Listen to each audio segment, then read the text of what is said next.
इस वक्त की बड़ी खबर मिर्जापुर से आ रही है। ये बड़ी जानकारी, मिर्जापुर के बूथ संख्या 79 पर ईवीएम खराब होने की जानकारी मिल रही है। तो बूथ संख्या 396, 175, 269 पर ईवीएम मशीन खराब होने की जानकारी इस वक्त मिल रही है। बूथ संख्या 324 पर भी ईवीएम मशीन की खराबी की जानकारी सामने आ रही है। तो ये बड़ी जानकारी अपने दर्शकों को दे रहे हैं। आपको बता दें कि इस वक्त जो है लगातार तमाम और जगहों से भी ईवीएम मशीन खराब होने की जानकारी मिल रही है, लेकिन प्रशासन की तरफ से साफ तौर पर यह कहा जा रहा है कि खराबी आ रही है और उन्हें जल्द ही ठीक कर लिया जाएगा। इससे पहले भी और जगहों पर ईवीएम खराबी सामने आई है, जिसके बाद से उन्हें ठीक कर लिया गया है। बलिया की भी रिपोर्ट हमने दिखाई थी कि जहां पर ईवीएम मशीन खराब हुई थी और लेकिन फिर उसे ठीक कर लिया गया। आगे बढ़ते हुए विनम्र सेन जी, आपके पास आते हुए, आज जिन 13 सीटों पर इस वक्त वोटिंग हो रही है, अगर हम वोटिंग परसेंटेज की बात करते हैं, जो बीते 6 चरण के चुनाव हुए हैं, वोटिंग परसेंटेज 2019 के मुकाबले कम रहा है। क्या वजह आप मानते हैं वोटिंग परसेंटेज कम होने को लेकर, और इस बार 7वें चरण की वोटिंग को लेकर आप किस तरह से देख रहे हैं?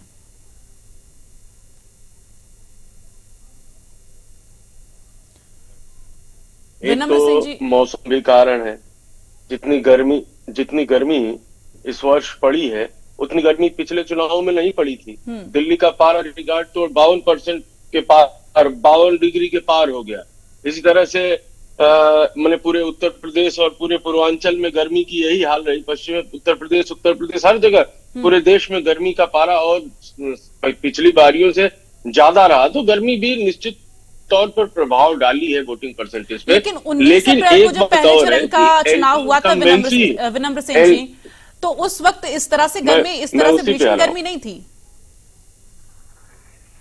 हाँ जी, एक अधिक वोटिंग परसेंटेज के पीछे एक ये भी कारण होता है कि कहीं न कहीं एंटी इनकम्बेंसी होती है और लोग निकल कर आते हैं, वर्तमान सरकार को बदलने के लिए एक होड़ मचा कर आते हैं।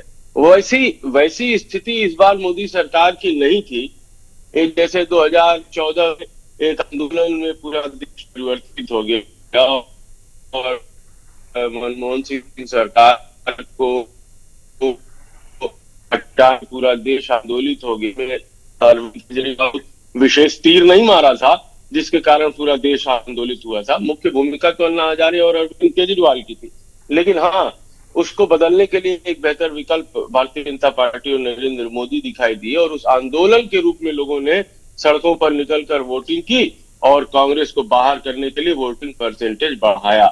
न 2019 में न 2024 में इस प्रकार का भाजपा की सरकार को हटाने का या मोदी को हटाने का कोई ऐसा आंदोलन टाइप का नहीं दिखता है। इसलिए वोटिंग परसेंटेज हमको पहले से 2014 और 19 के मुकाबले कम दिखता है।